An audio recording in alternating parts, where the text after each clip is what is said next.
Awesome. So It's yes, one of the OG 1.0 developers. is very exciting, and it's going to provide us probably our first real opportunity to finally inject a massive amount of narrative into the game. But we're looking to do that in several of ways. Now, Rich introduced the main story, so let's get into it. What exactly is that? First, it's a narrative experience. This will be a crafted story through the star systems and professions of the Star Citizen universe, This is crazy. taking players on an exciting adventure that will finally kick off the growing tension. These are going to be between Earth mission-based, right? and Terra. I cannot imagine that it's going to be like Squadron 42. Yeah. Well, Terra? It will be NPC-driven. So while Squadron 42 will always be the mentioned place Terra. to go for AAA cinematic adventure, we're bringing a lot of the techniques that we learned from that to capture and build a cast of dynamic characters, some of which may be familiar, for both this story Valzicard. and the PU. And the main story is also designed to be sort of like a tour bus structure where you can hop on and hop off at any time you want to. So we're not also It's like requiring you a to theme do it. park, right? So Like if you what want we to had log in in all day one MMOs in the and just go past. off and do your thing, you can do that. Or maybe you want to put the story on hold so you can go explore a new facet of gameplay that you just discovered. Go for it. The point is that you can complete it at your own pace. So that's the what. And that's going to be So in Stanton why do you only, wanna right? do They're not going to this? put that What's story the in other motivation to want to systems. go on this ride? Like Rich said, for new players, it's a great way to ease into sort of the vast lore that we've been developing over 12 years.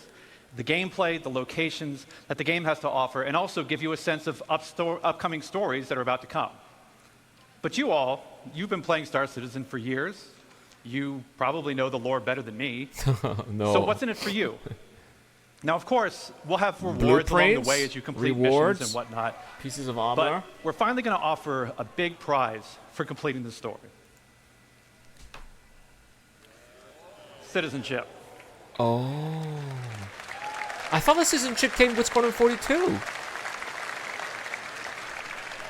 So, many of you already know this, but for the uninitiated, in the UEE, there are citizens and there are civilians. Citizens are members of the population who have demonstrated a commitment to bettering the empire, and as such are given benefits that civilians just don't have.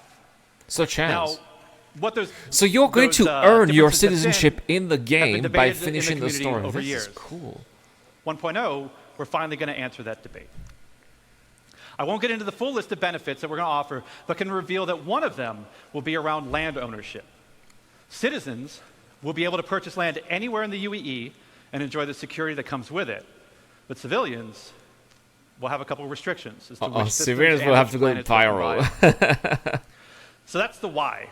So where is this adventure going to take you? Well, 1.0 is going to include 5 star systems.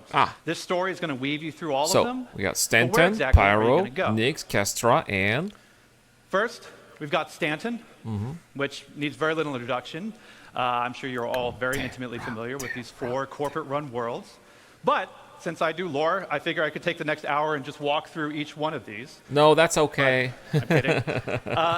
We've also got Pyro, Land of the Lawless. A volatile star at the center of the system is the perfect metaphor for the constant struggle between the gangs and survivors trying to hack out an existence here.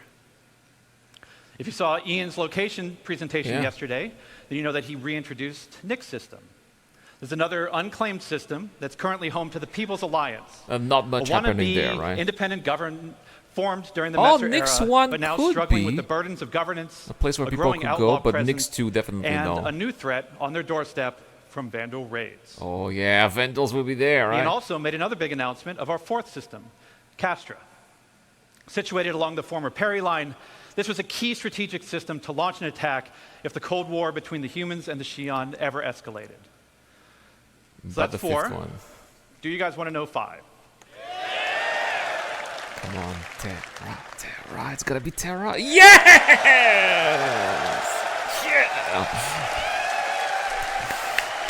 Yeah!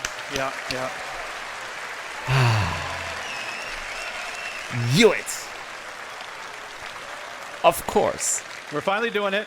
Considered by many to be the new jewel of the Empire, Terra has been a shining star against the more imperialistic tendencies of Earth, even in the darkest days of the Messer regime. Ooh, Jen Now, is going many to look so believe great. that Terra should be the new center of the UEE. I don't know how you all feel about that.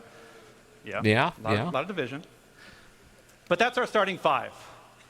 Each system and each planet will be featuring the massive level of outposts, POIs, stations, biomes, and exploration options that we've been perfecting with Stanton and Pyro. I know, Deep Low. That's where we're going to have our farm. We'll be farming our nice little we're adding one more quasies level. there. We're also going to be adding location stories. Now, these will be short, NPC-driven missions sprinkled across our landing zones and cities that will exist outside of the main story, but will help provide an additional bit of lore and character to the location that they take place in. So, that's our main story.